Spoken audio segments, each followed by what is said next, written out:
Welcome to Unselfishly Me, a podcast all about self-love, self-care, and everything in between. I'm Jane, a personal trainer with a focus on self-love. Each week, we'll be chatting to someone about their self-love journey, how long it took, and what it took to get there. Today's little POWcast that's going to pack a little punch to those who need to hear it is all about joy. I know, sounds so simple, joy. But what does joy mean to you? So the first thing that pops into your head when I say, what does joy mean to you? It can be anything. It can be so small. It can be so big. It can be a mixture. It can be, some big things, some small things. But what does joy actually mean to you? It might be your name. I think that joy is underrated.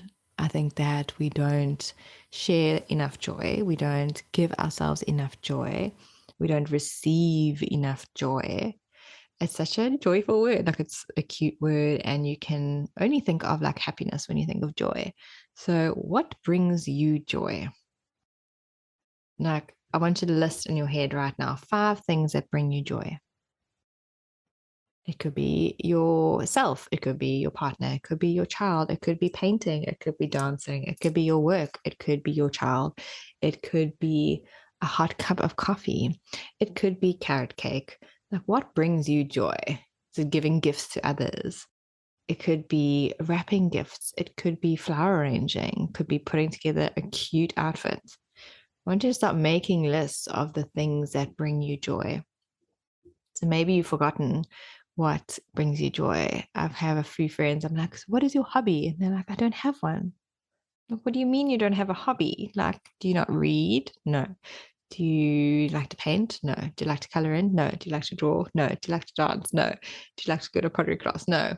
And then half the time they're actually like, I don't know. And that's the thing with things that bring you joy. You need to find what brings you joy. And it's going to change, like from your teens to your 20s to your 30s to your 40s to your 50s, like to your 60s. Your whole life is going to change, and things are going to be in one season, they're not going to be the same as the other. So what brought you joy when you were 20, probably going out drinking nightclubs, is not going to bring you joy when you're 50. Maybe it is, but maybe you have found like a beginner painting class and you go there every Tuesday, and that brings you joy now. I think the key to finding more joy in your life and to giving yourself more joy, which then links to pleasure, because the joy is going to give you pleasure in life and you're just going to feel so fulfilled, is that you need to experiment and you need to find you again. And the way that you find you again is you go through these different activities, these different things, and you try new things. Your taste is going to change throughout the decades, and it's time to start experimenting, start living, start allowing yourself to feel joy.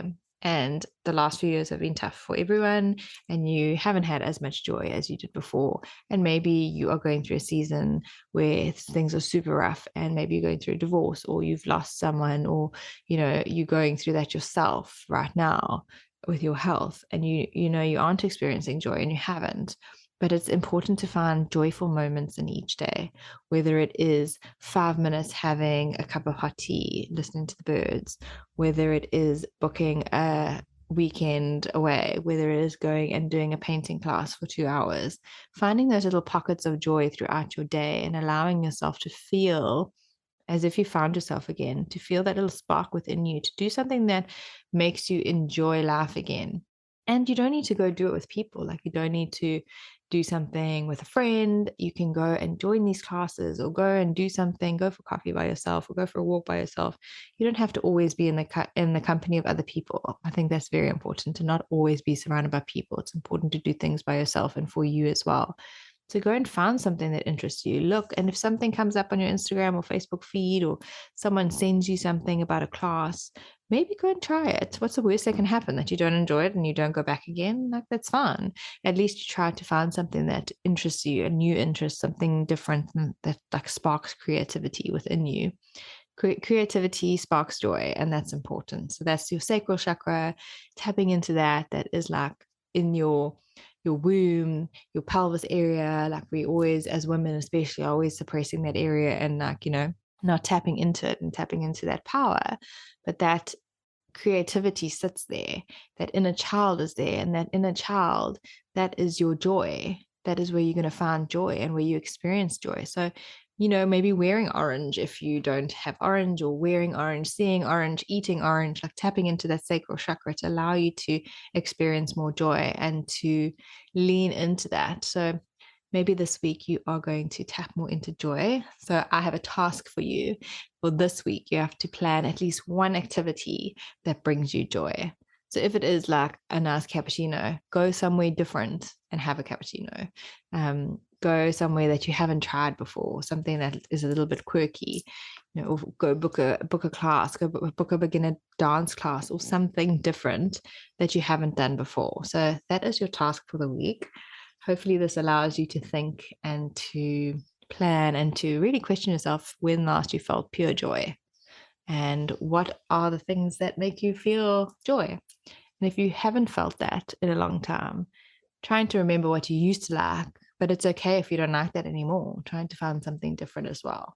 This life is for living. This life is for finding joy and peace and hope and love.